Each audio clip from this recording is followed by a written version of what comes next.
Selamat sore guys. Di sore yang cerah ini kita bicarakan tentang tape. Selanjutnya guys, kita ikuti bagaimana proses produksi tape ketan hitam karet atau tape ketan hitam lalamut. Penting guys, simak karena sedikit salah saja dalam menyimak proses produksi tape ketan hitam ini bisa berakibat fatal. Ada dua hal kelebihan atau keunggulan tape ketan hitam ini. Pertama, less sugar, tanpa gula, baik gula putih, gula merah, apalagi pemanis buatan. Ini betul-betul manis semata-mata karena proses kerja fermentasi yang dimotori oleh ragi. Kedua, karena tanpa gula, ini berdampak menjadi low glycemic, rendah glikemik. Jadi aman buat penderita lambung dan penderita gula tinggi, diabetes. Insya Allah ini tidak berakibat peningkatan diabetes atau gula darah dan juga mempengaruhi lambung. Nah, selanjutnya kita ikuti di belakang sana proses produksi tape ketan hitam bun.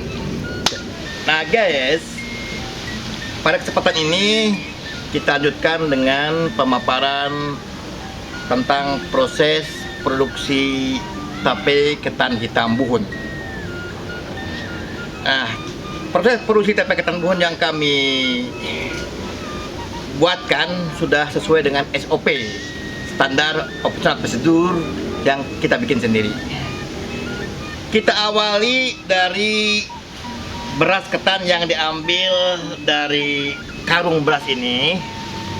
Kita masukkan ke dalam tampah atau dalam bahasa Sunda namanya nyiru atau juga dikatakan niru. Di tampah ini dipisahkan antara padi ketan hitam dari partikel-partikel yang bisa mempengaruhi kualitas tape, di antaranya debu atau juga kulit-kulit gabah atau benda-benda lain yang tidak diperlukan dalam tape. Langkah pertama dari rangkaian proses produksi tape ketan hitam buhun ini diawali dengan proses napi dalam bahasa Sunda atau memisahkan beras ketan dari bahan-bahan yang tidak diperlukan.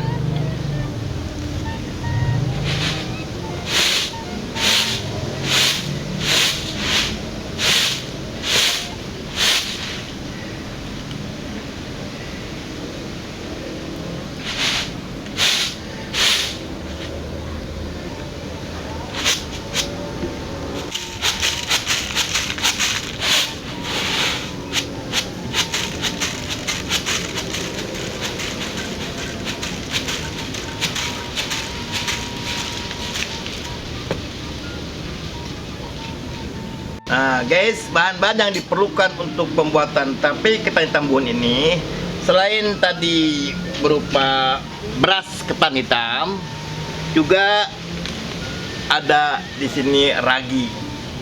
Ragi yang khusus dibuat untuk tape ketan, bukan untuk tape singkong. Berbeda antara ragi ketan, ragi beras dengan ragi singkong. Sebagai tambahan bisa ditambahkan bawang putih. Tidak perlu satu bulatan besar, cukup satu siung saja. Satu siung bawang putih dan cukup satu atau satu setengah butir cabai rawit untuk 2 kg beras.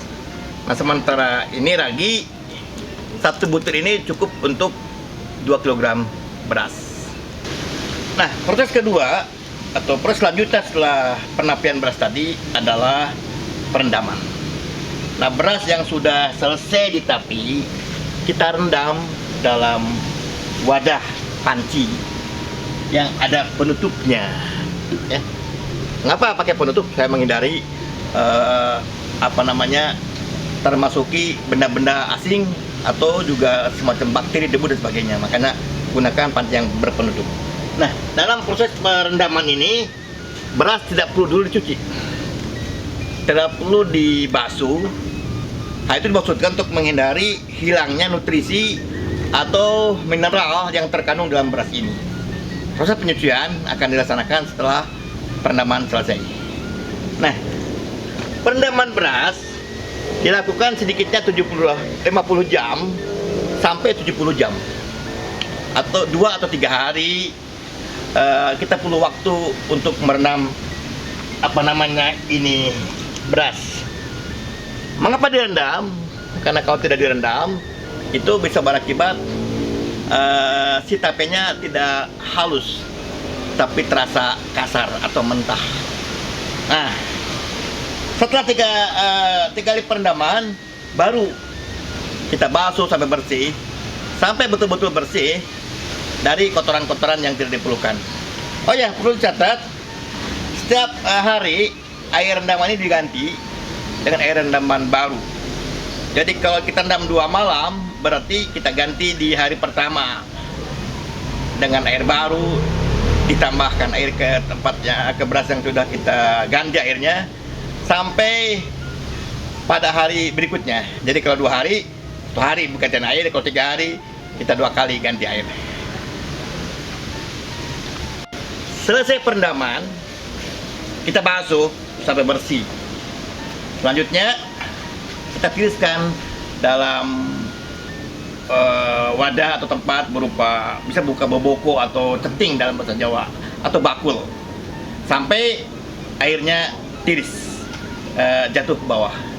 Nah, setelah selesai penirisan, baru ini beras kita kukus ke dalam kukusan. Dalam bahasa Sunda dikenal asepan. Nah,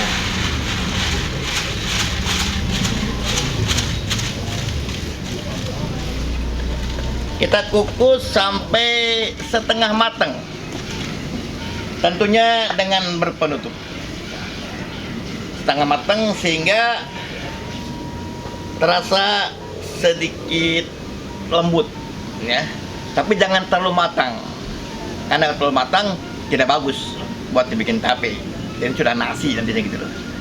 Nah, begitu ini apa namanya selesai proses penanakan atau pengukusan sampai setengah matang, kita angkat dan kita masukkan lagi ke dalam panci.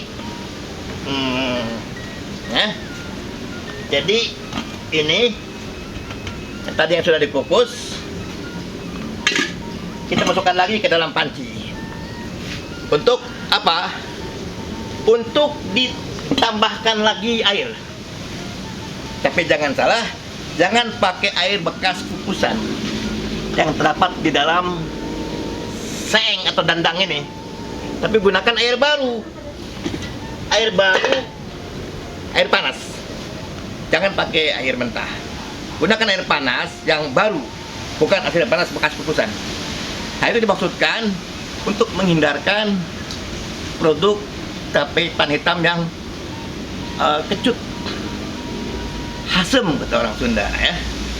Nah, itu maksudnya kita pakai air panas yang baru. Proses keempat, setelah tadi kita lakukan ngagigihan dalam bahasa Sunda, dalam bahasa Indonesia mungkin dikatakan mengaroni, diambil dari bahasa Jawa aron. Kita lanjutkan pada proses kelima, yakni pengukusan yang kedua. Pengukusan kedua dengan apa namanya beras ketan yang sudah selesai dikasih tambahan air panas tadi. Nah, pada saat pengukusan yang kedua, usahakan si ketan ini betul-betul matang, seperti layaknya nasi yang kita makan, betul-betul matang maksimum, sehingga nanti kita bisa lebih baik lagi pada proses beripiji ketan selanjutnya. Proses selanjutnya adalah proses pendinginan nasi yang sudah matang. Berikut kita ambilkan peraga, kita angkat nasi dari kukusan. Ini seolah-olah ya, karena ini belum jadi nasi. Diangkat, didinginkan di niruk tadi. Nah, silakan. Ditumpahkan di niru, ya. Terus dibikin rata permukaannya dengan ketebalan sekitar 1 sampai 1,5 cm ketebalan nasi yang sudah, nasi beras ketan yang betul-betul sudah matang. Nah, biarkan sampai dingin, betul-betul dingin. Usahakan tidak perlu pakai kipas-kipas lah, tidak perlu juga pakai kipas angin, cukup kita tunggu aja sampai dingin secara alamiah. Nah, next, setelah betul-betul dingin, nah baru selanjutnya proses peragian. Ini yang ke-8 ya, atau yang ke-7 tuh. Coba ambilkan raginya. Nah, ini kan 2 kg. 2 kg beras ini cukup dengan ragi 1. Nah, si ragi dihaluskan dulu sampai betul-betul halus. Sampai 1, nah. Sampai betul-betul halus seperti tepung. Seperti tepung. Nah, ragi yang dihaluskan ini campurkan dengan cabai rawit dan bawang putih. Dimaksudkan supaya dia lebih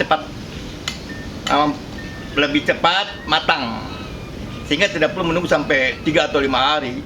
Cukup di hari kedua sudah mulai terasa manis. Padahal di ragi ini sudah ada bawang putih, sudah ada cabai rawit. Tapi umumnya ibu-ibu di Pasundan suka menambahkan cabai rawit dan bawang putih. Nah, pada saat proses peragian ini usahakan ditabur sampai merata ke semua permukaan nasi ini. Nah, silakan coba nih contoh penaburan ya. Usahakan jangan sampai kena kulit atau kena tangan. Harus betul-betul steril. Karena tangan atau keringat ini bisa mempengaruhi proses fermentasi. Diusahakan tidak tersentuh tangan. Nah, demikian proses ke-7 atau ke-8 dari rangkaian proses produksi tape. Nah, setelah itu dibolak-balik. Bisa menggunakan cukil nasi atau boleh juga pakai sendok. Nah, yang penting si ragi ini mampu menyatu dengan beras, dengan nasi sampai betul-betul homogen gitu loh. Tidak lagi terpisah atau tidak merata, tapi betul-betul rata. Ini proses terakhir yang sangat menentukan sukses tidaknya proses produksi tape ketan hitam Buhun, ya, yakni proses pemeraman atau orang bilang proses fermentasi. Dalam bahasa kita mungkin pemeraman. Proses fermentasi yang menggunakan ragi khusus ini, seperti yang saya katakan nanti, si nasi ketan yang sudah ditaburi ragi dimasukkan kembali ke dalam panci. Panci ini, coba saya masukin ya, gitu. Nah, setelah selesai dimasuk ke dalam panci, tutup kembali, rapat-rapat. Nah, akan lebih bagus lagi kalau sebelum tutup itu dikasih alas dulu, daun daun pisang. Maksudnya biar ada aroma wangi ke dalam tapenya, juga lebih kedap karena membantu kedap udara supaya hasil pemeramannya lebih bagus. Selain tidak ada masuk kontaminan dari luar. Nah itu guys, proses produksi tape ketan hitam buhun mulai dari penapian beras sampai pemeraman. Nah selanjutnya tinggal pengemasan. Pengemasan yaitu tidak perlu lagi diajari karena semua orang sudah bisa, tinggal dibungkus-bungkus pakai apa kayak itu. Nah itu saja penjelasan atau rangkaian proses produksi tape ketan hitam buhun. Nah perlu dicatat, ini rahasia yang saya publikasi. Sukses tidaknya produksi tape ketan hitam buhun tergantung pada dua bahan baku. Satu, jenis beras ketannya, dan kedua, jenis raginya. Salah ragi, gagal. Salah beras ketan juga akan gagal, atau paling tidak tidak sempurna. Ada yang beraroma kecut, atau terlalu banyak alkoholnya, atau bahkan berasnya seperti tidak matang sempurna. Ada semacam kersil-kersil begitu loh. Itu semua disebabkan oleh dua bahan tadi. Ragi yang salah atau ketan yang salah. Ketan bagus, ragi salah, gagal. Ragi bagus, ketannya salah, gagal juga. Nah demikian, selamat sore.